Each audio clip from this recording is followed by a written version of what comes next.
en jeu le pronostic vital à court ou moyen terme et nécessite une prise en charge en urgence.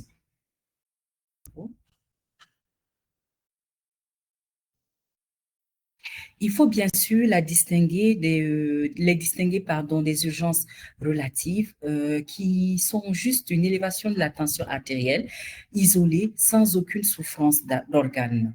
Diapo. On a aussi une forme particulière d'urgence hypertensive, qui est la forme chez la femme enceinte.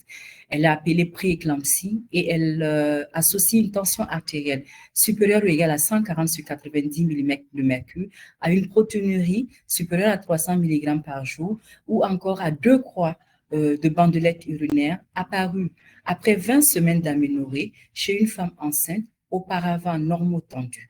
Il faut noter que cette prééclampsie peut se compliquer en éclampsie avec l'apparition de convulsions ou de signes neurologiques. Diapo. Dans les faits, ainsi, c'est plutôt la nécessité d'un traitement parentéral et d'une prise en charge en unité de soins intensifs et de réanimation qui qualifie l'urgence. Diapo.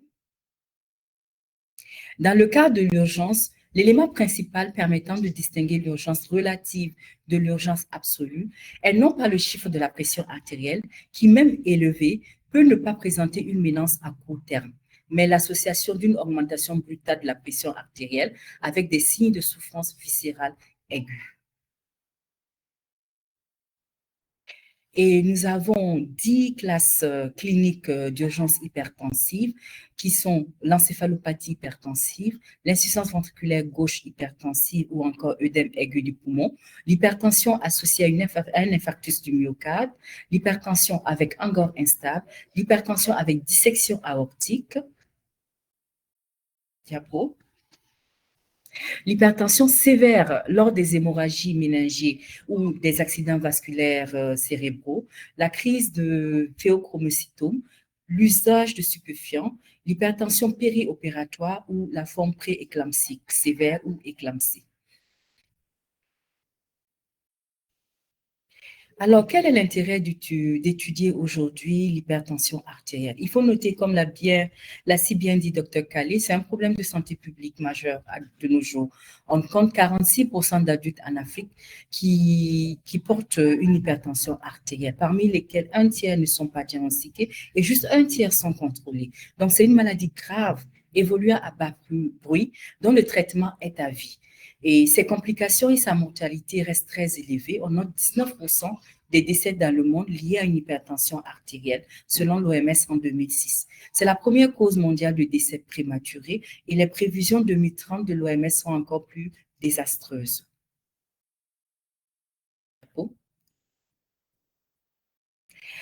L'hypertension est responsable de 62% d'accidents vasculaires cérébraux et de 49% d'infarctus du myocarde. Il faut noter qu'elle multiplie le risque de faire un AVC par 7, celui de faire une insuffisance cardiaque par 4 et celui de faire un infarctus par 3. Lorsqu'elle est associée à d'autres facteurs de risque cardiovasculaire, il peut multiplier ce risque par 20. Ainsi, nous vaut l'adage de Hippage qui dit qu'en matière d'hypertension, ne s'intéresser qu'au seul chiffre tensionnel serait une erreur presque enfantine.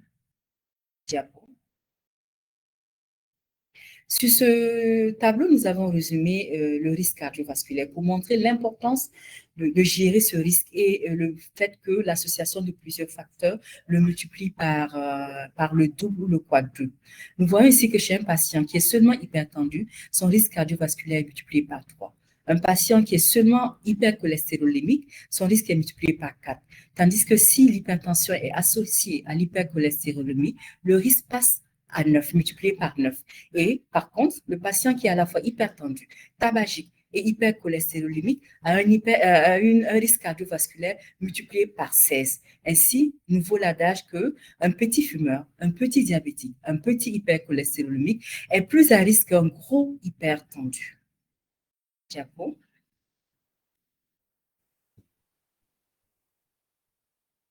Ainsi, nous avons bien compris que nous ne sommes pas dans l'optique de gérer des chiffres tensionnels, mais dans l'optique de traiter un patient avec son risque cardiovasculaire. Et nous avons résumé sur ce tableau comment calculer ce risque cardiovasculaire. Nous voyons qu'un patient qui n'a aucun facteur de risque, qui se présente avec une hypertension artérielle grade 3, a un risque élevé. Par contre, un patient qui nous revient avec 3 facteurs de risque cardiovasculaire et qui a une tension normale haute, a aussi un risque élevé. Et ce même patient, s'il nous vient avec des manifestations cliniques, avec tant bien que mal une pression artérielle contrôlée et normale, son risque est très élevé. D'où l'importance de toujours calculer le risque cardiovasculaire pour une meilleure prise en charge de nos patients. Diapo. Et il faut noter que chez le noir, il existe une particularité génétique. Le noir est hypersensible au sel, il a une excrétion urinaire de sel moindre et il présente une moindre efficacité de son système rénine-angiotensine et aldostérone. Diapo.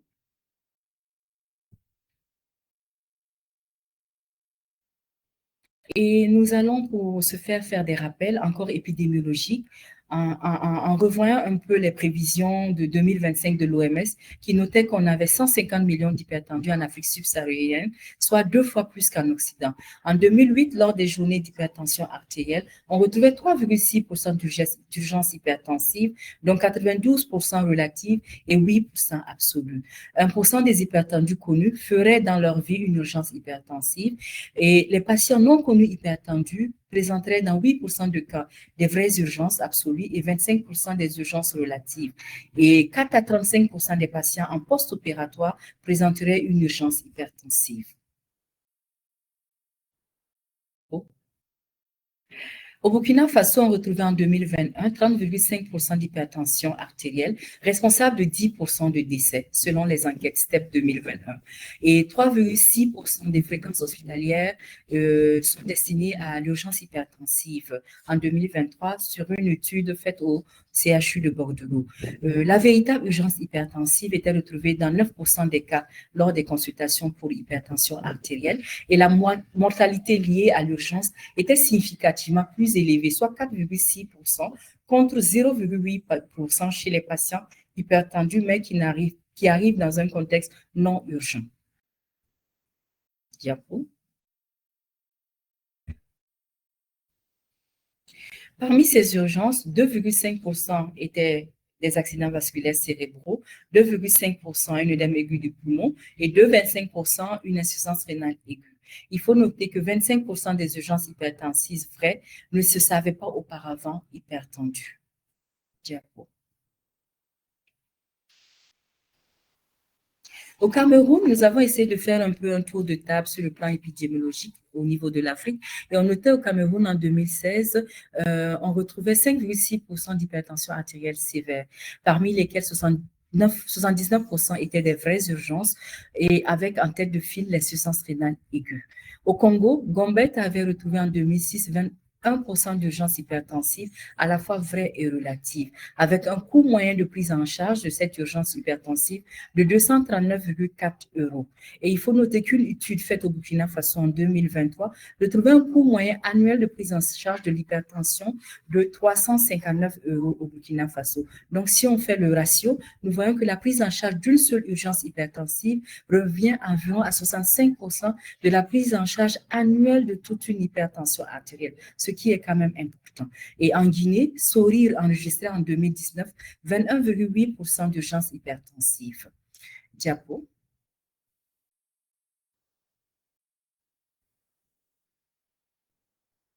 Alors, nous allons maintenant essayer de comprendre comment va se présenter et par quel mécanisme on va avoir la tension artérielle qui est perturbée. Alors, sur le plan physiologique, la régulation de la pression artérielle repose sur la loi de Poiseuille qui dit que la pression artérielle est égale au débit multiplié par les résistances. Et ce débit est égal au volume d'éjection systolique multiplié par la fréquence cardiaque, pendant que les résistances égale à 8 fois N fois la longueur et fois le rayon fois 4. Diapo. Ainsi, toute augmentation du débit cardiaque ou ou des résistances entraînent une élévation de la pression artérielle si l'autre paramètre ne baisse pas. Donc, si on a une augmentation du débit sans diminution des résistances, bien sûr, on aura une hypertension artérielle. Ou si on a une augmentation des résistances sans diminution du débit, on aura une hypertension artérielle. Il faut noter que dans l'hypertension humaine, l'élévation des résistances vasculaires est généralement l'élément le plus déterminant. Diapo.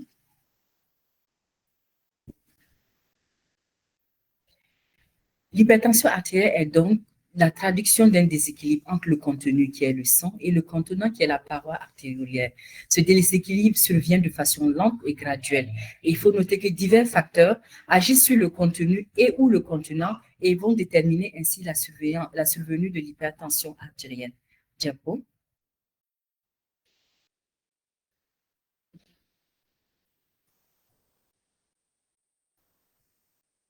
Alors, les facteurs génétiques vont compter pour 30 à 60% et ils vont surtout affecter le transport du sodium. Les facteurs environnementaux, s'ils sont précoces, souvent associés à un faible poids de naissance ou à un surpoids dans l'enfance, vont aussi entraîner une anomalie ou bien jouer sur la régulation de la pression artérielle. Diapo.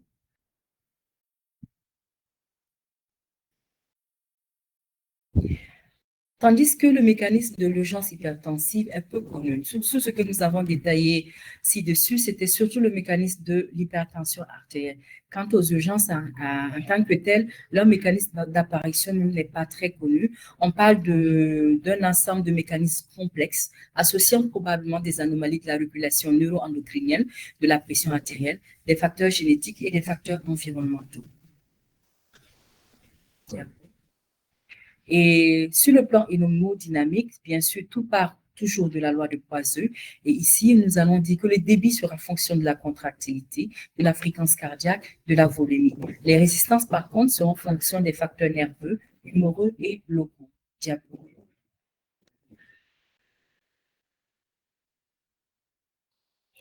Et les facteurs nerveux vont intervenir sur deux plans, au niveau de l'arc réflexe des barreaux récepteurs, pardon, et lorsqu'il y a étirement des fibres, va entraîner une stimulation des barreaux récepteurs sino-carotidiens, qui vont entraîner au niveau du cœur une bradycardie, une diminution de la contractilité, au niveau des vaisseaux, une vasodilatation, et tous ces deux phénomènes vont contribuer à diminuer la pression artérielle. Diapo.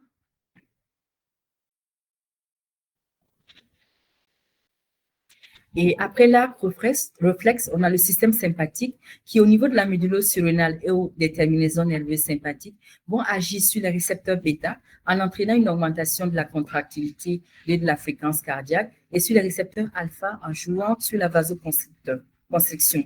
Ainsi, on retrouve une hyperactivité sympathique dans l'hypertension du sujet jeune et dans certaines formes secondaires telles que le phéochromocytome. Diapo.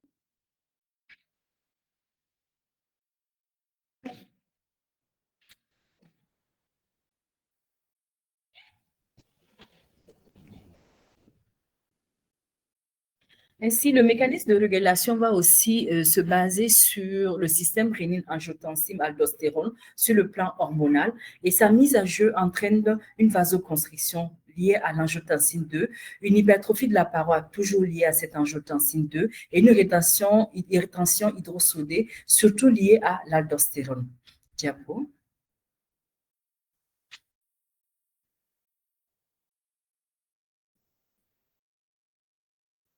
Et ces facteurs humoraux sont aussi, comprennent aussi un système vasoconstricteur par les hormones telles que l'endothéline, l'hyperinsulinisme et qui vont surtout entraîner une stimulation au niveau sympathique et du système rénine-angiotensin et une tension hydrosodée. Il faut noter qu'ils sont surtout retrouvés chez les sujets ayant une obésité abdominale et chez le diabétique de type 2. Diapo.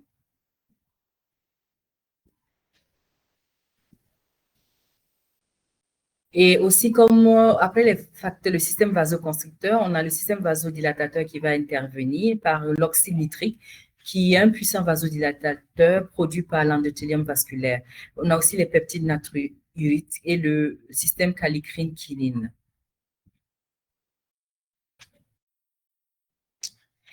Et le rein aussi intervient dans ce mécanisme d'apparition de l'hypertension artérielle par le système rénine-angiotensine dont nous avons déjà fait le détail ci-dessus. On a aussi l'intervention du sel qui est aussi un mécanisme favorisant l'installation de l'hypertension artérielle. Et on note 1,8 million de décès en 2019 qui peuvent être attribuables à une consommation excessive de sel.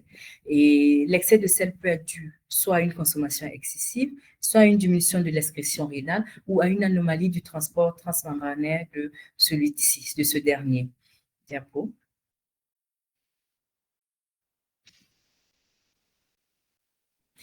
Et le sodium va favoriser l'hypertension artérielle par deux mécanismes, en augmentant la volémie et en élevant les résistances. Et il faut noter que la sensibilité au sel est déterminée généralement pour une même quantité de sodium consommée. Certains sujets développent plus facilement une hypertension artérielle que d'autres. Il ne faut pas oublier, bien sûr, cette hypersensibilité du sujet noir que nous avons déjà évoqué ci-dessus. Diapo.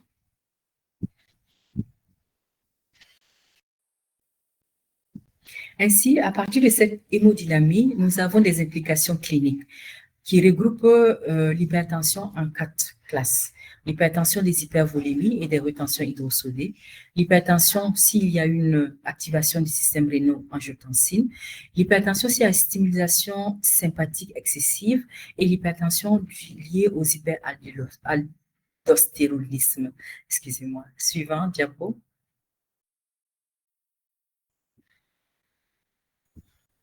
Alors, à partir de ces implications thérapeutiques, il va de soi que nous avons nos classes d'antihypertenseurs à partir du site d'action de chaque antihypertenseur. Nous avons compris comment et par quel mécanisme la tension est déréglée. Alors, comment alors corriger ce dérèglement? Nous avons les antihypertenseurs centraux qui vont inhiber le tonus sympathique.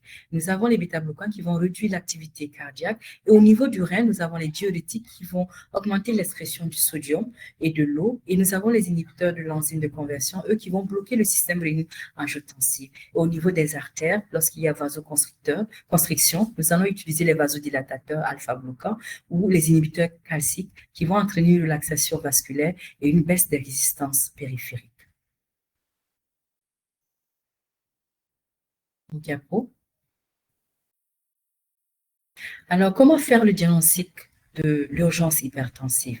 Nous allons d'abord faire un interrogatoire qui va nous donner l'histoire de la maladie. Si les antécédents d'hypertension étaient déjà là connus, quand est-ce que le patient a commencé son traitement? Est-ce que le traitement est régulièrement suivi? Est-ce qu'il y a prise de médicaments pouvant interférer sur le traitement? Et il faut aussi demander au patient, est-ce la première fois qu'il vient à l'hôpital pour une poussée hypertensive? On va, après cet interrogatoire, confirmer les mesures avec la prise de la tension qui doivent être en position allongée ou assis aux deux bras avec un brassard adapté après avoir assuré le patient. Il faut bien sûr maîtriser la technique de la prise de la tension par l'opérateur et toute tension supérieure à 180 sur 110 mm de mercure doit nous sonner l'alerte. Diapo. Et bien sûr, comme je vous l'ai dit, il faut rechercher les signes d'atteinte des organes. Et à l'examen clinique, cet examen se doit d'être soigneux, rapide. Il va être cardiovasculaire, pulmonaire, neurologique et ophtalmologique. Et les manifestations cardiovasculaires que nous pouvons avoir, c'est l'œdème aigu du poumon, qui va se manifester par une orthopnée, dyspnée de repos, des expectorations mousseuses, des râles crépitants à marée montante. Nous avons le syndrome coronarien aigu, qui va se manifester par une douleur thoracique d'allure angineuse et avec des signes électrocardiographiques typiques. Ici, nous avons représenté l'onde de Pardy avec ce sus-décalage du segment ST englobant l'onde T. Diapo.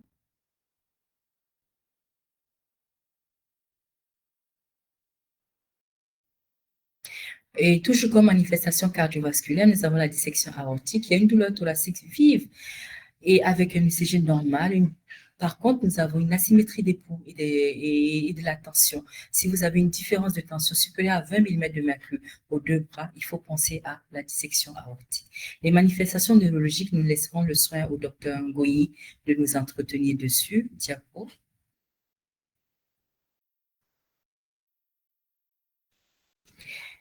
Comme autre manifestation, nous avons les manifestations gynéco-obstétricales, telles que l'éclampsie ou la prééclampsie. C'est généralement une femme au troisième trimestre de la grossesse qui vient avec une hypertension et une protéinurie positive. Nous avons aussi l'hypertension artérielle maligne qui se manifeste par une altération de l'état général, une asthénie, un amaigrissement et une polyurie, une soif intense avec ou sans trouble résident de la vision. Nous avons les manifestations rénales qui sont surtout l'insuffisance rénale aiguë et associée le plus souvent à une anurie.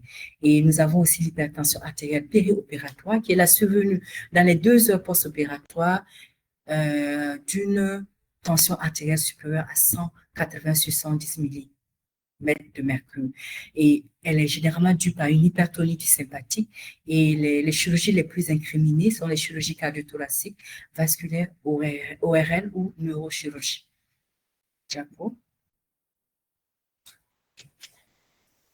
Alors, il faut rechercher la cause de cette urgence hypertensive par des examens paracliniques poussés. Par exemple, et ces examens paracliniques doivent être orientés. Lorsque nous suspectons la dissection aortique, il faut faire une échographie, un angioscanner. Lorsque ce sont des signes neurologiques focalisés, c'est le scanner cérébral ou l'IRM. Et lorsqu'il y a une douleur thoracique, c'est le CG, la troponine. Et lorsqu'il y a une dyspnée, c'est le BNP qu'il faut mesurer. Tiens. Alors, nous avons ici retracé un peu un arbre décisionnel. Patient initialement normotendu qui vient en consultation en urgence avec une hypertension à 180 sur 110 mm de mercure. Nous évoquons d'emblée l'urgence hypertensive. Nous faisons alors le bilan de retentissement. Y a-t-il ou pas souffrance viscérale? Sinon, on parle là juste d'élévation tensionnelle transitoire, donc d'urgence hypertensive ou ce qu'on appelle poussée hypertensive ou urgence relative. Est-ce que cette poussée est prolongée? Est-ce qu'elle dure ou elle part de manière transitoire? Et lorsqu'elle dure, on passe à l'hypertension artérielle sévère. Par contre, si dès le bilan de retentissement, on a une atteinte viscérale, on parlera d'urgence hypertensive vraie ou absolue ou emergency. Et maintenant, la pression artérielle diastolique va déterminer s'il s'agit d'une hypertension maligne. Cette pression artérielle diastolique sera supérieure à 130. Et si la pression artérielle diastolique est inférieure à 130, on évoquera selon les manifestations cliniques, une dissection aortique, un OAP, une encéphalopathie hypertensive ou une éclampsie. Suivant.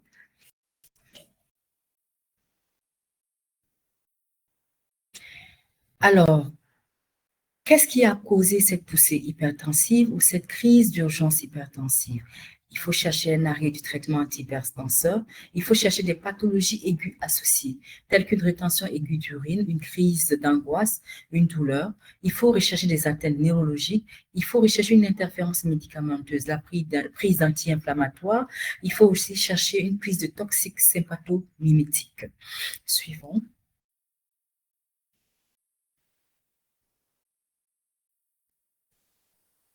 Alors ici, nous allons résumer la prise en charge de cette urgence hypertensive en parlant d'abord des règles de base.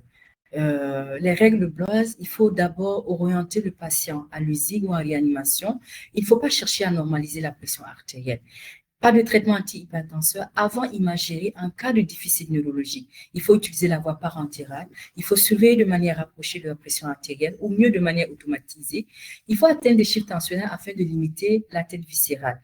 Il faut abaisser de 20 à 25% la pression artérielle moyenne entre 1 à 2 heures après la réception du malade, puis une réduction graduelle vers 160 à 100 mm de mercure en 2 à 6 heures, sauf dans le cas de la dissection aortique, de l'AVC ou de l'éclampsie.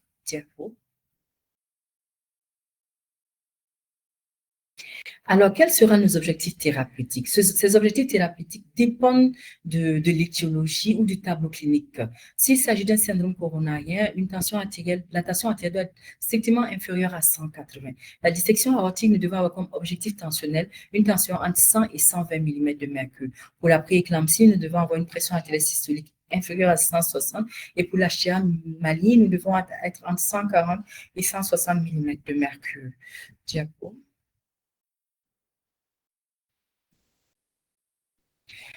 Alors, nous allons aussi, par rapport aux objectifs thérapeutiques liés à l'AVC, nous allons laisser le soin au Dr Ngoyi nous entretenir sur ce plan. Diapo. Et nous allons vous présenter quelques moyens, excusez-moi, la diapo est un peu mal configurée, quelques moyens thérapeutiques. Il s'agit de la trinitrine qui se présente sous forme d'ampoules 10 mg et la posologie est de 2 à 15 mg par heure. Et nous avons le néprisol qui sont des ampoules de 25 mg et la posologie de 50 à 100 mg par 24 heures. Et la clonidine ou catapléçant, surtout utilisée en gynécologie, ce sont les ampoules de 0,15 mg. Et il s'agit de mettre une ampoule en IM chaque 4 heures ou en pouce seringue électrique, soit 1,2 à 7 microgrammes par minute. Diapo. Comme autre moyen thérapeutique, nous avons le labétolol ou la nicardipine, encore commercialisée sous le nom de Noxène. Et après avoir étudié ces moyens thérapeutiques, il nous faut une surveillance. Cette surveillance est un contrôle de la pression artérielle de manière permanente durant 15 à 30 minutes, puis toutes les 10 à 15 minutes pendant plusieurs heures, au mieux un monitoring de la pression artérielle.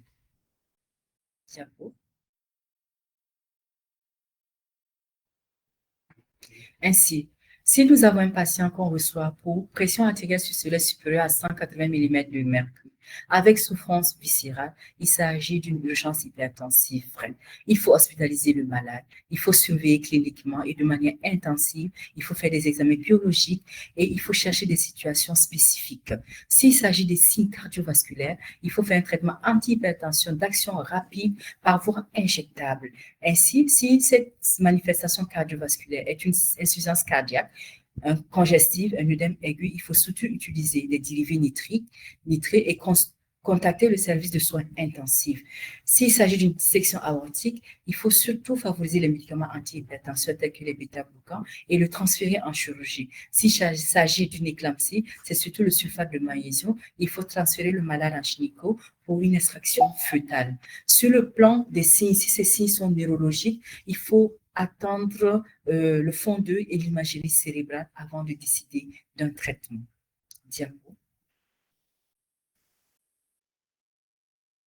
Alors, qu'est-ce qu'il faut retenir de toute cette présentation?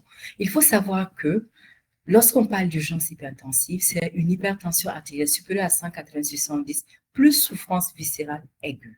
Le but du traitement, ce n'est pas de normaliser la pression artérielle, parce qu'une réduction trop rapide de la pression artérielle peut être dommageable pour le patient. Il faut l'hospitaliser obligatoirement en unité de soins intensifs ou en réanimation. Il faut mettre en route rapidement le traitement antihypertenseur par voie intraveineuse et adapté à la situation. Et ce traitement doit être d'action rapide avec une demi-vie pour tout. Diapo.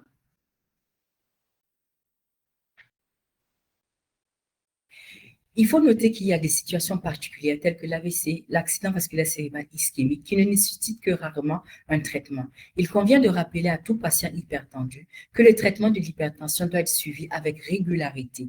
L'autosurveillance de la pression artérielle est un moyen efficace pour impliquer le patient dans son traitement et lui faire repérer les périodes d'élévation tensionnelle devant le conduire à demander un avis médical.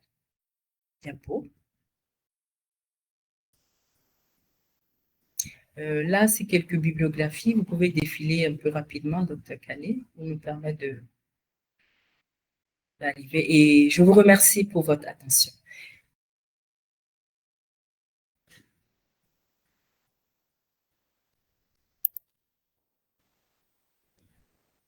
Bien, je reviens. Merci beaucoup, Dr. Ciambiano, pour cette présentation exhaustive sur les aspects cliniques et diagnostiques des urgences hypertensives. Maintenant, nous avons mieux compris comment ces urgences se présentent. Nous allons parler plus en détail, comme vous l'avez dit tout à l'heure, des urgences, d'un aspect particulier des urgences hypertensives, l'aspect qui touche à la sphère neurologique. Et pour cela, je vais maintenant inviter notre deuxième panéliste, Dr. Kongolo Thierry Ngoyi. Dr. Ngoyi est un médecin spécialisé en médecine de famille de l'Université de Pretoria en Afrique du Sud. Il exerce actuellement en tant que praticien hospitalier dans le secteur public et privé en Afrique du Sud, tout en étant chargé de cours au département de médecine de famille à l'Université de Pretoria. Dr Ngoy a contribué à la rédaction du livre Oxford Handbook of Family Medicine, qui est un ouvrage de référence utilisé dans toutes les universités sud-africaines en y apportant son expertise sur l'hypertension. Bienvenue, Dr Ngoy, et merci pour votre présence aujourd'hui. À vous la parole. Merci bien, Madame Hanifa. Merci bien à la consoeur qui a accédé à l'appel à partir du Burkina, Dr Thiombiano. Merci pour votre présentation. On va donc y aller. Si on peut passer à la première diapo. On va essayer d'entrer un tout petit peu en détail, vu le temps qui nous est imparti, sur les urgences hypertensives, en essayant un peu d'étayer un tout petit peu en ce qui concerne les accidents, sur l'encéphalopathie hypertensive et notamment les atteintes neurologiques ou cérébrales. Diapositive suivante. Oui, bon. Alors, de manière générale, comme la consoeur l'a dit, quand on parle d'hypertension artérielle, d'encéphalopathie hypertensive, bien les urgences hypertensives en particulier, en fait, on est en train de parler d'une hypertension qui est élevée dans les chiffres allant au-delà de 180 mm de mercure sur 120 ou même 110 mm de mercure. Alors, généralement, quand on parle d'urgence hypertensive, comme la consoeur l'a souligné, on fait allusion au fait qu'il y a atteinte des organes cibles, à savoir le cerveau, le système cardiovasculaire, l'œil et même les reins. Alors, le diagnostic est basé essentiellement sur une pression artérielle qui est élevée, et puis sur l'ECG, comme la consoeur a eu à le dire, et évidemment, les analyses qui devront être faites, ça devrait être une analyse d'urine pour voir notamment une atteinte rénale. Et le traitement consistera à réduire la tension artérielle avec des antihypertenseurs, de préférence en intraveineux. Car les antihypertenseurs en intraveineux seront beaucoup plus facilement titrables. Ce sera des antihypertenseurs qu'on peut suivre, qu'on peut titrer et réguler la pression artérielle selon la réponse voulue et arrêter éventuellement en temps opportun. Diapo suivante.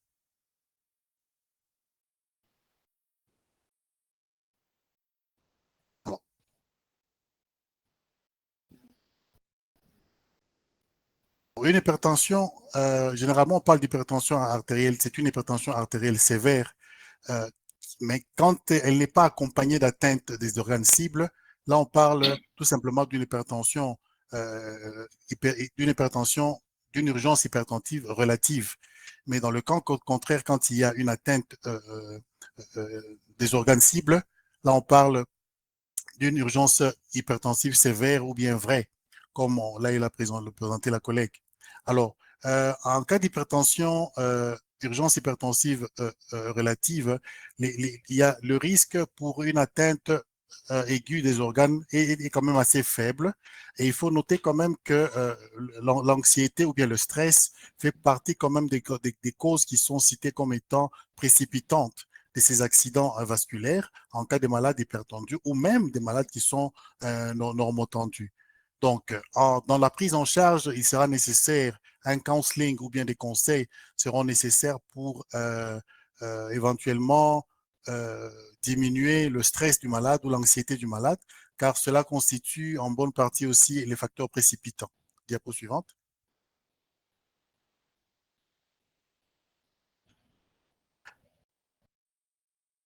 Alors, en ce qui concerne les atteintes des organes, oui, tu veux bien défiler phrase par phrase, pas tout à la fois.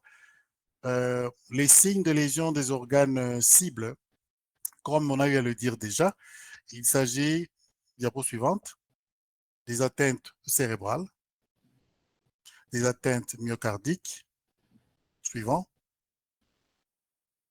atteinte myocardique, atteinte cérébrale, c'est là qu'on parle d'encéphalopathie hypertensive. Il s'agit d'atteinte aortique, donc la dissection aortique aiguë, et il s'agit aussi d'une insuffisance rénale. Suivant.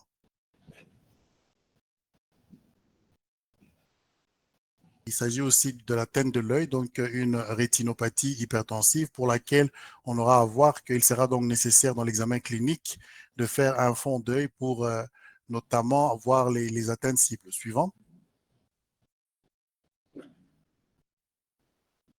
La prééclampsie et l'éclampsie aussi font partie des complications, comme on a eu à le dire. Suivant.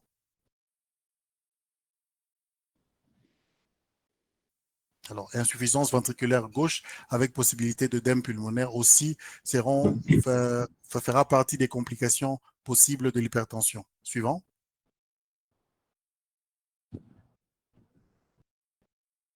Suivant.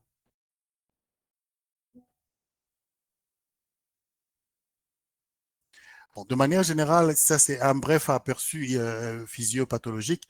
De manière générale, lorsqu'il y a élévation de tension dans le cerveau, précisément, ce qui se passe, c'est que de manière générale, une autorégulation est insuffisante. Parce que lorsque la tension s'élève, il y a toujours un mécanisme d'autorégulation qui se passe de sorte que la tension puisse être équilibrée. Alors, lorsque ce mécanisme-là est dépassé et la tension va alors s'élever, et il va s'en suivre des accidents. Alors, de manière générale, ce qui se passe dès que la pression artérielle est élevée, il y a une vasoconstriction qui s'ensuit pour maintenir donc une perfusion constante. Suivant.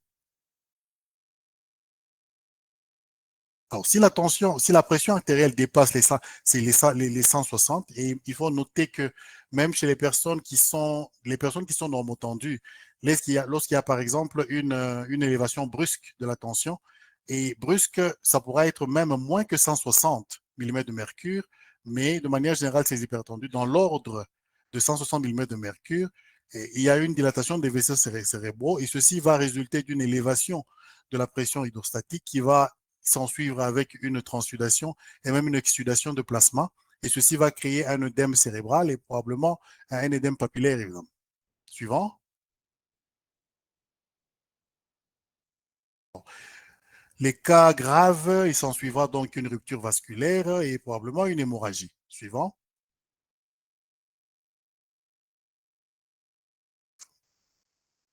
Alors, il est quand même important de noter ici que bon nombre de patients qui vont se présenter aux urgences avec un AVC, avec un accident vasculaire cérébral, une encéphalopathie hypertensive, ces patients vont se présenter avec une tension artérielle élevée. Alors, cette tension artérielle élevée, c'est plutôt une conséquence qu'une cause. Donc, la pression s'est élevée pour essayer d'équilibrer, mais parce qu'il y a eu peut-être une ischémie cérébrale, mais en tout état de cause, ça ne serait pas la cause, mais ça sera plutôt la conséquence de ce qui se passe dans le cerveau. Ceci est important à souligner parce que quand on va parler de la prise en charge, il serait prudent de ne pas baisser la tension de manière rapide et brusque, comme on va le voir. Suivant. Oui, je disais tout à l'heure que les études montrent qu'il n'y a pas il n'y a pas de bénéfice net à baisser rapidement aux urgences la tension artérielle. Le but du traitement ici n'étant pas de baisser et d'obtenir une tension normale aux urgences même, c'est plutôt de baisser la tension de manière progressive, comme on va le dire un peu plus loin. Suivant.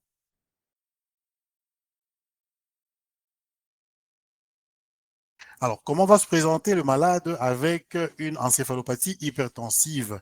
Alors, généralement, la pression artérielle est élevée, même si nous avons dit que de manière générale, c'est une conséquence. Rappelez-vous, les causes, ça peut être l'hypertension qui, justement, a entraîné des conséquences néfastes au niveau du cerveau. Le malade se présentera donc généralement avec une pression artérielle élevée. La systolique peut être de l'ordre de 180 et plus, et puis la diastolique de 110 à 120 mm de mercure. Suivant. Alors, c'est un malade qui, du fait qu'il a atteinte cérébrale, ce ne serait pas étonnant que l'on puisse voir des signes de confusion, des signes de perte de vue et des signes d'ordre de déficit d'ordre moteur et sensitif. Suivant.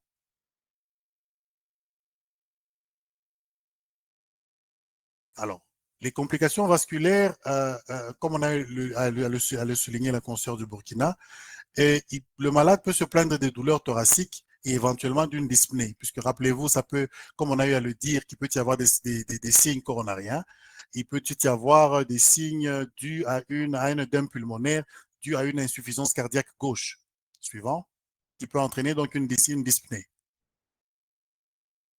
Alors, l'atteinte rénale, malheureusement, le rein, souvent lorsqu'il commence à être atteint, généralement c'est silencieux. Donc, c'est un silent killer, comme on dit en anglais. Et il se fait que le rein, de manière générale, ne montre pas beaucoup de symptômes. Même si lorsqu'on commence à avoir des taux d'urée assez élevés, ceci peut entraîner une somnolence, une nausée, etc. D'accord? Mais de manière générale, il faudra investiguer à temps pour qu'on puisse pour qu'on puisse être en mesure de mettre la main sur le fait que le rein est en train d'être atteint. Suivant. Alors, généralement, l'examen du malade, ce sera donc en urgence hypertensive, ça sera basé sur l'atteinte des organes cibles qu'on ne doit pas manquer. Ça veut dire, comme on vient de le dire, il faut un examen neurologique correct et sur le plan clinique et paraclinique. Il faudra faire un fond d'œil pour voir si la rétine n'est pas atteinte. Il faudra faire un examen cardiovasculaire pour éventuellement détecter une insuffisance vasculaire gauche et probablement un œdème du poumon, et aussi tout le système cardiovasculaire, dont l'une des complications étant, n'est-ce pas, la dissection aiguë de l'aorte. Alors, de manière générale, lorsqu'il y a eu des signes des cérébraux globaux, de manière générale, s'il n'y a pas de déficit focaux légers, on parle alors de l'existence d'une encéphalopathie. Donc, lorsqu'il y a des déficits centraux cérébraux, je dirais, et qu'il n'y a pas de déficit, et qu'il n'y a pas de déficit local, il n'y a pas de latéralisation, là, on parle d'une existence d'encéphalopathie. Alors qu'un malade, un état mental normal avec des déficits focaux, cela suggère un AVC. Donc, il peut y avoir une atteinte cérébrale sans signe de latéralisation ou bien avec signe de latéralisation. Alors, quand il n'y a pas signe de latéralisation, bon, là, on parle tout simplement d'une encéphalopathie. Et quand il y a des signes de latéralisation, donc déficit focaux, ceci suggère un accident vasculaire cérébral. Ça, c'est juste sur le plan sémantique. Suivant.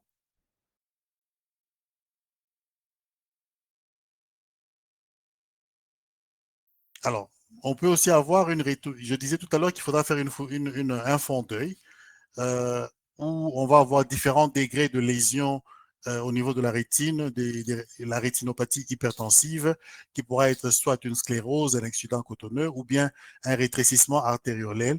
Et ceci est souvent trouvé en cas d'encéphalopathie hypertensive. Suivant.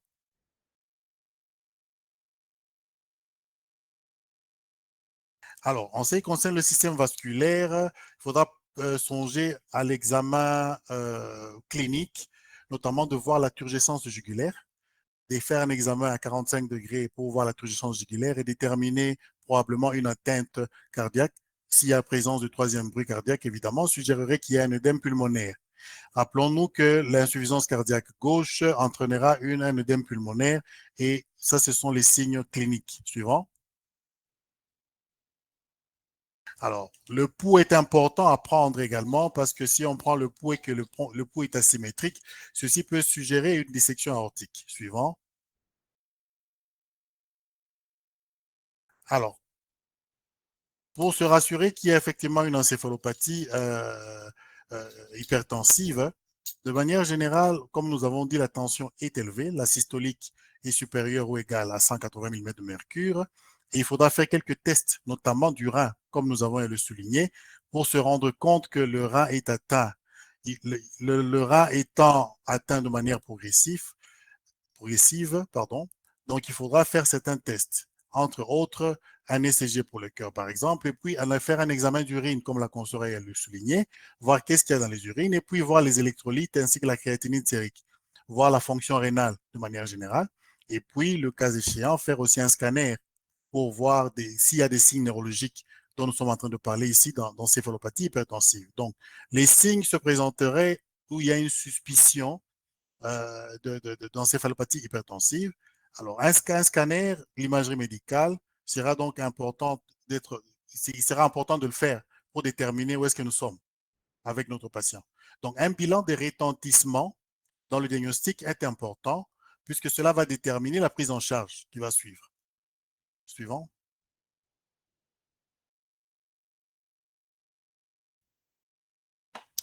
En bref, donc, le diagnostic va reposer sur une tension qui sera élevée et l'atteinte des organes cibles.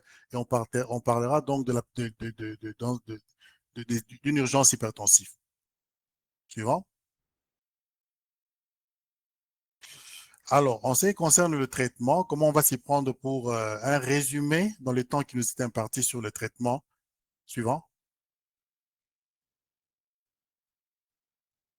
Alors, il est conseillé ici de faire un traitement en intraveineux avec des médicaments à courte durée d'action. Par exemple, la clévidipine ou la bétalol. Et ceci peut déjà être commencé au niveau des urgences. Donc, quand on commence cela aux urgences, qu'on se rassure seulement, comme nous l'avions dit plus haut, le but étant de réduire la tension, la pression artérielle de manière progressive, sinon on causerait d'autres lésions au niveau d'ordre ischémique au niveau du cerveau. Donc, il faut y aller progressivement et utiliser un traitement en intraveineux. Pourquoi en intraveineux? Parce que en intraveineux, on sait facilement contrôler en donnant des médicaments qu'on peut titrer. Donc, des médicaments qu'on peut donner selon la réponse que l'on a, qu'on peut augmenter ou diminuer de sorte que nous puissions atteindre les objectifs qu'on s'est assignés de réduire la tension artérielle progressive selon les pourcentages dont on a parlé plus haut, de 20 à 25% de la moyenne de la pression artérielle. Suivant. Alors, il est idéalement parlant, tel patient, il serait bon de les mettre dans une unité de soins intensifs si c'est disponible. Si ce n'est pas disponible, dans certaines circonstances, on va devoir traiter le malade dans un pavillon de médecine interne, mais de manière générale, ça, ce sont des malades qui doivent bénéficier des soins intensifs. Ils doivent donc bénéficier d'une hospitalisation aux soins intensifs si c'est disponible et à partir de là, donner des médicaments en intraveineux de manière titrable et de réguler la prise en charge, l'administration de médicaments selon la réponse que l'on a. Suivant.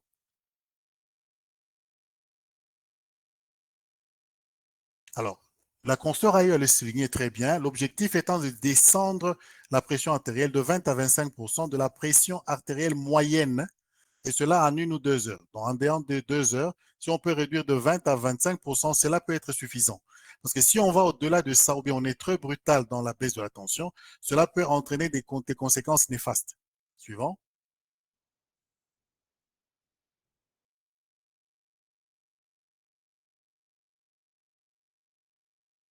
Alors, comme j'ai eu à le dire, donc on va devoir donner les médicaments progressivement et titrer selon la réponse que nous avons, selon la symptomatologie, selon la manière dont le malade se présente. Suivant.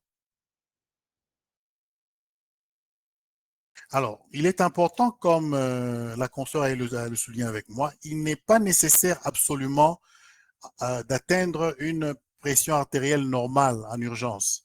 Donc, il n'est pas nécessaire d'abaisser de manière rapide et précipitée la tension. Ceci peut avoir des conséquences néfastes. Il faut donc y aller progressivement. Surtout en cas d'encéphalopathie hypertensive, il faut y aller progressivement. Sinon, on risquerait même de créer des zones d'ischémie et enfoncer le malade davantage. Suivant. Alors, les médicaments atypiques, j'ai donné ici quelques exemples. Certains dérivés nitrés qui sont des vasodilatateurs veineux, par exemple le nitroprussate, ou bien alors la nicardipine. La nicardipine, c'est un anticalcique qui est à courte durée d'action. Courte durée d'action comparée par exemple, à la nifedipine de manière générale, qui est aussi un anticalcique, mais dont, comme on verra plus loin, le traitement n'est pas tellement à conseiller vu la rapidité avec laquelle la nifedipine pourrait faire baisser la tension comparée par exemple à la nicardipine. La nicardipine est un anticalcique aussi, mais dont c'est à courte durée. On peut l'utiliser aussi en intraveineux. Suivant.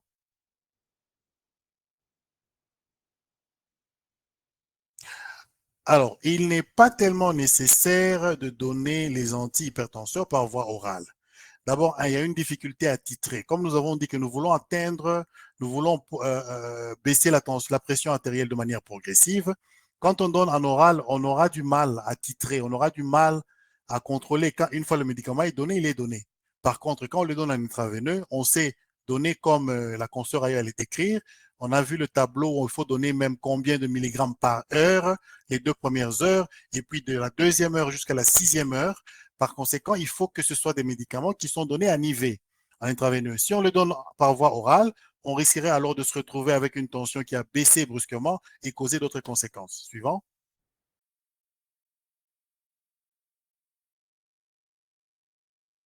Oui, suivant, ça je crois que je viens d'en parler. Donc la difédipine, elle est à déconseiller tout simplement en cas d'encéphalopathie hypertensive parce qu'il peut y avoir un risque d'aggravation, n'est-ce pas, des symptômes et éventuellement enfoncer le malade. Donc, en quelques minutes, nous avons donné un résumé de ce que on doit savoir sur l'hypertension, l'encéphalopathie hypertensive. Et en résumé, ce qu'on pourrait dire, c'est qu'une urgence hypertensive, on le diagnostique par une tension qui est élevée, une pression artérielle qui est élevée. Et souvent, on parle aussi de la lésion des organes cibles, la lésion des organes cibles dont on a parlé précédemment. Donc, et c'est un malade qui doit bénéficier d'un traitement pas en ambulatoire, s'il vous plaît, mais en hospitalisation, jusqu'à ce qu'on puisse stabiliser la tension et éventuellement faire un bon bilan de retentissement sur les organes cibles suivants. Alors, nous avons déjà dit ça, on va passer rapidement. L'atteinte des organes cibles, il y aura le cerveau, il y aura le cœur, il y aura l'œil, il y aura les reins, il y aura l'aorte de manière générale et éventuellement aussi, euh, euh, oui, le cœur, oui, on a parlé du cœur, l'ischémie myocardique. Suivant.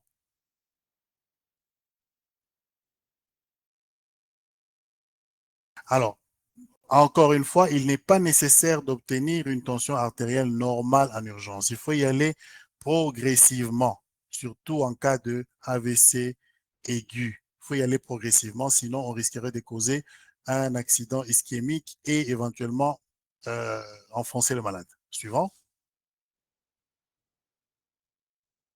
Bien, merci beaucoup. Ça, c'est une partie de mes références. Nous avons donc terminé. Merci.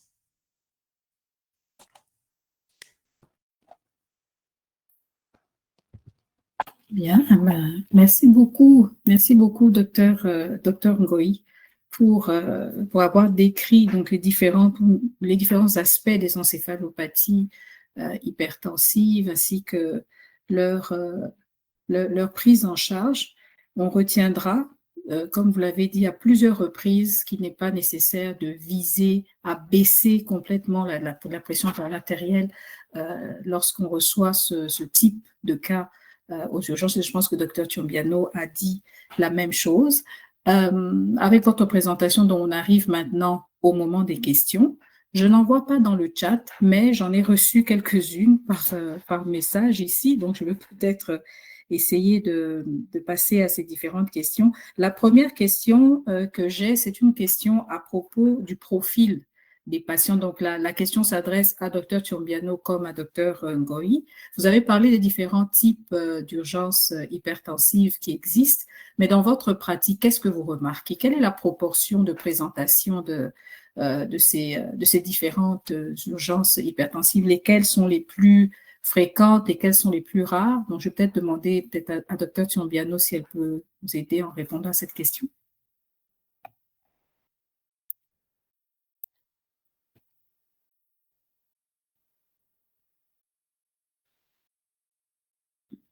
On ne vous entend pas.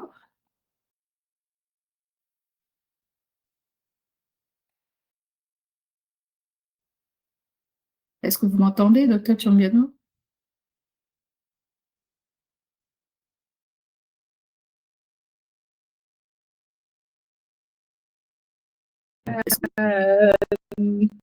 Oui, ça va maintenant. Ah, on nous a perdu. Bien, mais dans ce cas, je vais peut-être demander alors à Dr Ngoï. Oui, certainement, je vais devoir y aller. Donc, le profil de malade que nous recevons aux urgences dans notre pratique est vraiment varié. Souvent, ce sont des malades hypertendus connus. Excusez-moi. Je peux y aller? Oui. Oui. Oui. Souvent, ce sont des malades connus hypertendus et même, le profil est vraiment varié. Et même des malades qui font des hypertensions inaugurales.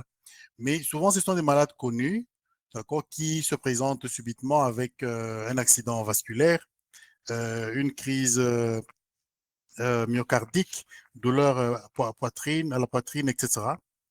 Et lorsque l'on suit bien, ce sont des malades qui n'ont pas été équilibrés normalement ou bien qui étaient des malades tout simplement indisciplinés en ce qui concerne le traitement. Et ils ont comme ça affiché des chiffres tensionnels élevés pendant un certain temps, mais il y a eu un peu la négligence. Mais le profil est vraiment varié, mais un malade de manière générale qui est bien contrôlé en ce qui concerne la tension, et il vient en visite pour un bilan annuel. Et s'il est discipliné, on peut facilement pick up, on peut détecter déjà à temps une atteinte rénale, par exemple, soit par une protéinurie, soit par une hématurie microscopique, soit-elle, et ainsi de suite. Donc, le profil est vraiment varié. C'est souvent, chez les grands hypertendus, les hypertendus de long chemin qui souvent n'ont pas pris leur traitement, donc dont les chiffres tensionnels n'ont pas été contrôlés correctement. Et nous avons aussi des malades que nous suivons depuis des années qui n'ont pas manifesté jusque-là des signes d'atteinte viscérale, à part peut-être une légère hypertrophie ventriculaire gauche, ce qui est un peu attendu du fait qu'il y a de temps en temps des poussées de tension en cas de stress, etc. Mais de manière générale, ceux qui sont contrôlés ne posent aucun problème. Merci. Merci beaucoup, docteur Chiombiano. Vous êtes de retour. Est-ce que ça va mieux? On ne vous entend pas? J'ai un problème avec mon micro. Je pense que c'est mieux d'éteindre peut-être la caméra. Ça peut aider peut-être. Essayez de parler sans la caméra.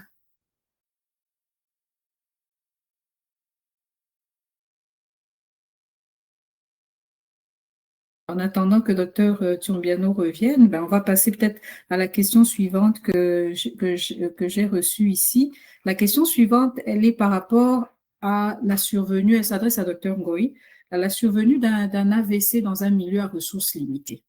Vous avez décrit en détail la prise en charge je dirais, dans un milieu où on a quand même accès à tout, mais dans un milieu à ressources limitées, quelles seraient vos recommandations? D'abord, premièrement, qu'est-ce qu'il faut que le professionnel de santé sache impérativement?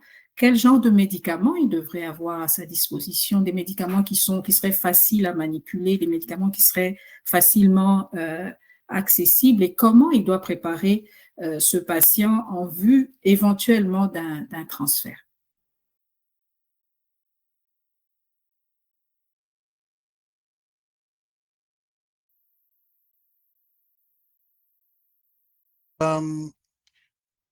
C'est une question très intéressante, notamment pour ceux qui travaillent dans les milieux défavorisés et qui reçoivent, comme un peu partout, des malades hypertendus.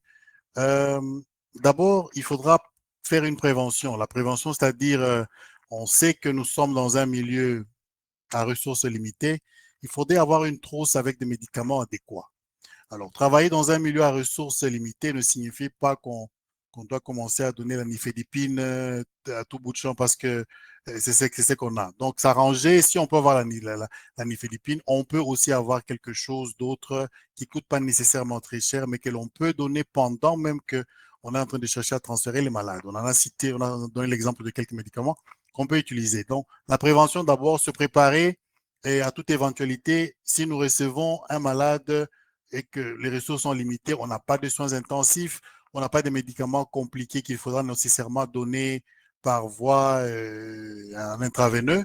Mais bon, l'idéal serait qu'on puisse avoir ne fût-ce qu'un qui ne coûte pas nécessairement cher. Mais si on n'a pas, bon, on sera bien obligé quelque part de donner en oral où on n'a vraiment rien. On sera bien obligé, mais il faut qu'on accepte que les études montrent qu'il y a le risque parce qu'on n'aura pas on ne sera pas en train de contrôler la tension. Donc, on ne sera pas en train de contrôler. On risque de donner des médicaments en oral et puis la tension baisse pour causer d'autres zones d'ischémie au niveau du cerveau. Ça serait un peu difficile.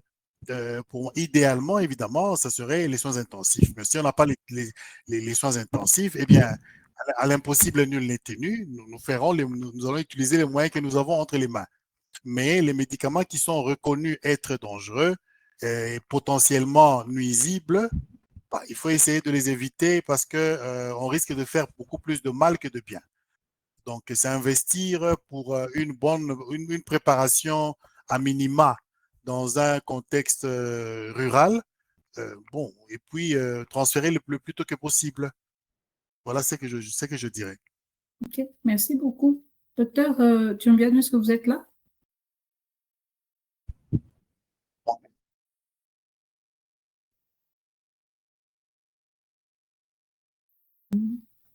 Apparemment, est-ce que vous êtes là? Non. Bien, ben, je vais passer alors à à une question que nous avons dans le chat. Je suis Jean-Jacques Kaoumbu, résident en République démocratique du Congo, province du Kasaï oriental, ville de Mbujimaï.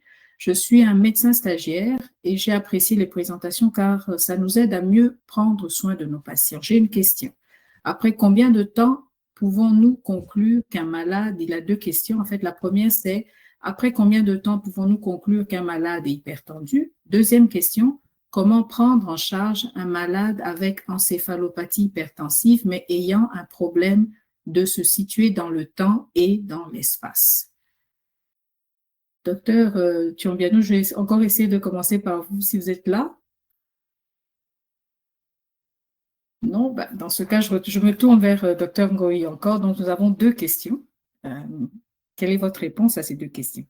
Alors, la première étant, comment est-ce qu'on va, après combien de temps, on va déterminer qu'un malade est hypertendu? Oui, ceci est une très bonne question parce que il faudra d'abord commencer par l'histoire. Ça, je m'adresse particulièrement à notre confrère médecin stagiaire qui nous pose la question du Kasaï. Il faudrait d'abord prendre correctement l'histoire du malade. Alors, savoir, quand je dis l'histoire, ça veut dire regarder dans la famille, savoir si le malade, il y a des personnes dans la famille qui font l'hypertension. Et ceci voudrait signifier que le risque de faire une hypertension essentielle donc sera élevé. Donc, déterminer tous les facteurs de risque hypertensif d'abord, de sorte que si on reçoit un malade qui a une tension élevée, ça peut arriver que l'on commence immédiatement à donner le traitement si on a des éléments suffisants qui nous disent que, eh bien, il est hypertendu. Si on a un malade devant nous qui est hypertendu, c'est la première fois que l'on voit le malade, il n'a jamais été déclaré hypertendu avant. Et dès que l'on prend l'histoire, il nous dit que sa maman est hypertendue, son papa est hypertendu, ses frères et sœurs sont hypertendus. On ne va pas attendre un certain nombre de temps et voir si la tension va se normaliser alors qu'on a le malade avec une tension de 170 sur 100, par exemple. On devra commencer immédiatement un traitement parce que dans l'histoire, nous avons quelques bases qui nous aident déjà à situer le malade dans le temps. Par contre, on peut recevoir un malade avec des chiffres tensionnels qui ne sont pas vraiment déterminants d'une hypertension. On reçoit le malade, mais bon, on se dit peut-être c'était une hypertension de la blouse blanche de l'hôpital, peut-être c'était un stress, etc. Alors, il arrive même que nous donnons et nous mettons des dispositifs pour enregistrer la tension chez le malade pendant 24 heures.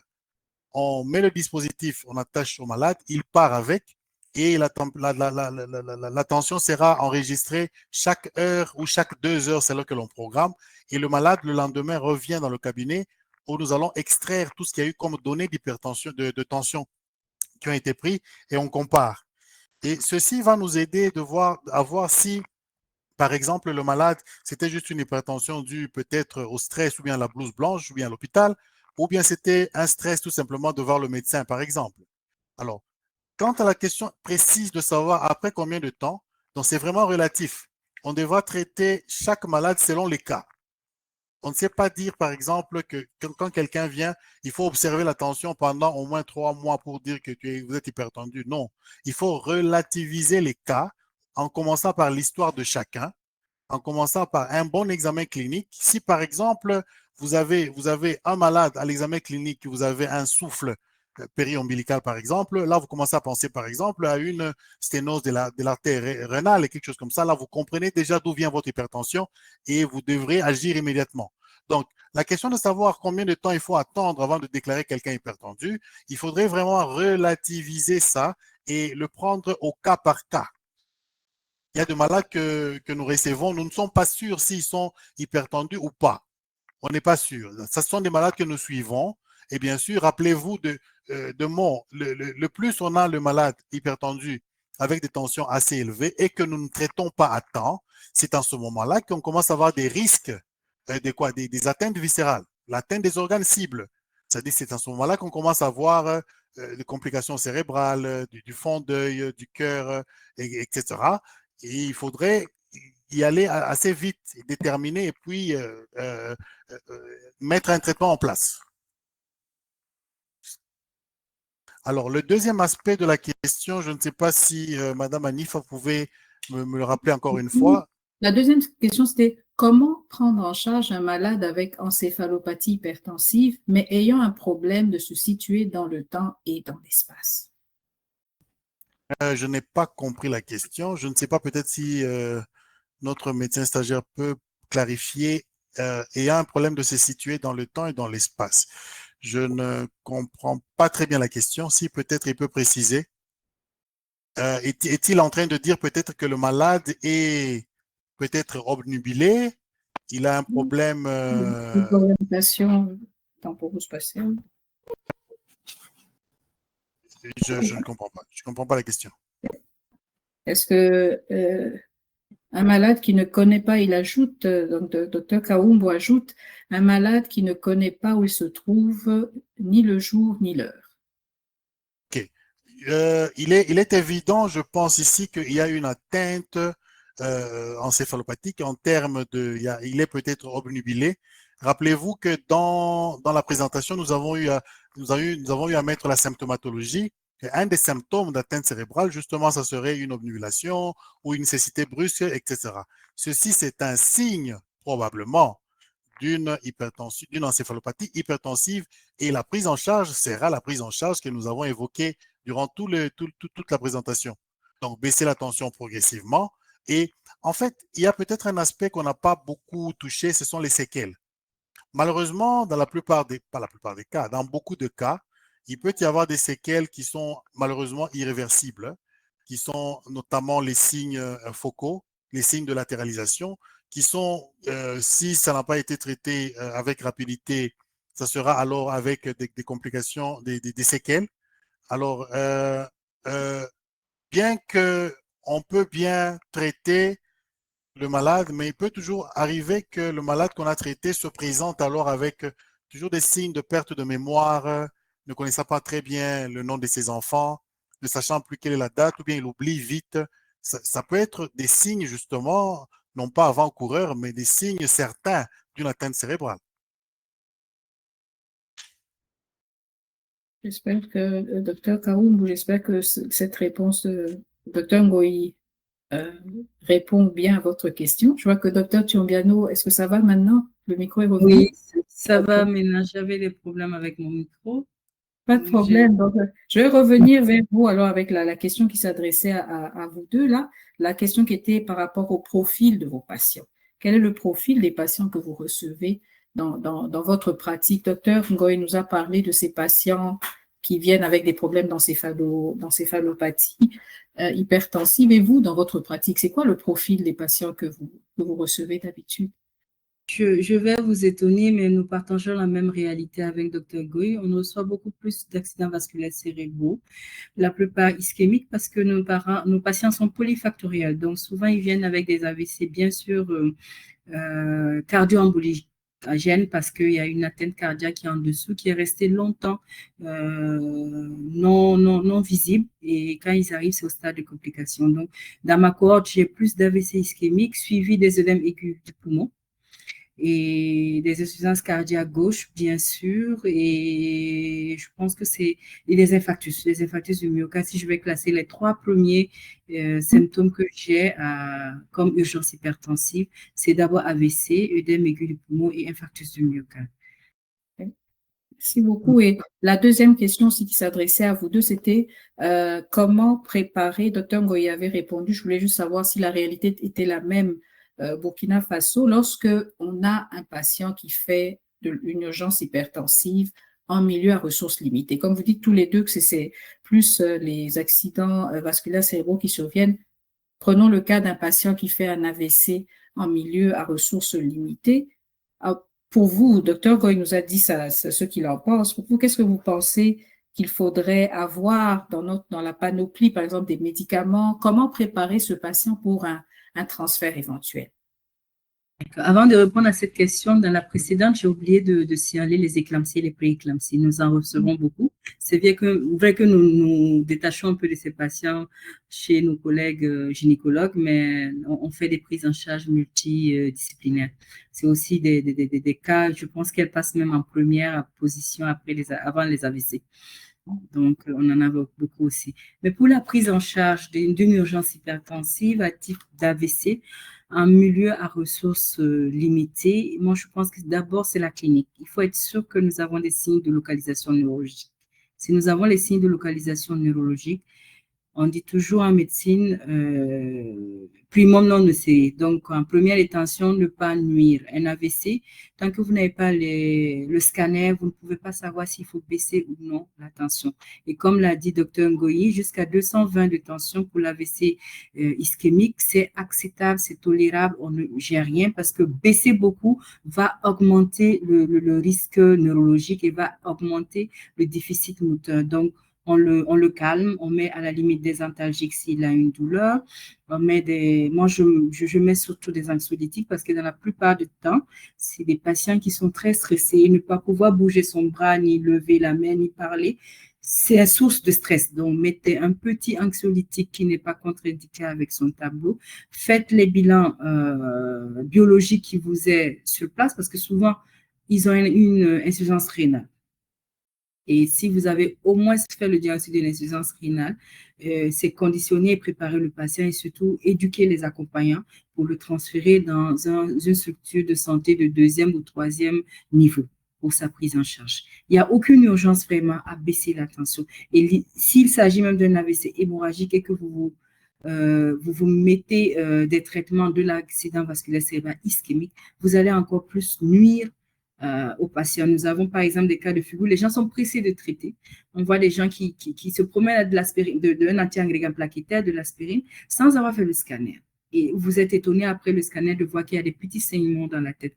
Donc vraiment, c'est dit, il n'y a pas d'urgence à baisser la tension chez ces personnes tant que vous n'avez pas la confirmation si c'est ischémique ou hémorragique. Merci beaucoup. Je pense que c'est très important ce que vous venez de dire là, parce que souvent, on entend parler de l'Adalat en sublingual pour essayer. Donc, il est très clair que ce n'est pas la prise en charge initiale que vous recommandez. Je ne vois pas d'autres questions. Je n'ai pas d'autres questions dans mes messages non plus. Non, je n'ai pas de questions dans mes messages. Donc, nous arrivons à la fin du temps prévu pour ce webinaire. Les questions ont été toutes abordées. Donc, je voudrais conclure en vous remerciant très chaleureusement, Dr Thiombiano et Dr Ngoyi, pour avoir consenti à donner de votre temps pour ce webinaire et à partager vos connaissances et expertises aujourd'hui. Un grand merci aussi aux participants qui s'y sont joints. Et je m'arrête ici et souhaite à tout le monde une bonne fin de semaine. Merci. Merci bien. Bonne fin de semaine. Bonsoir à tous. Merci.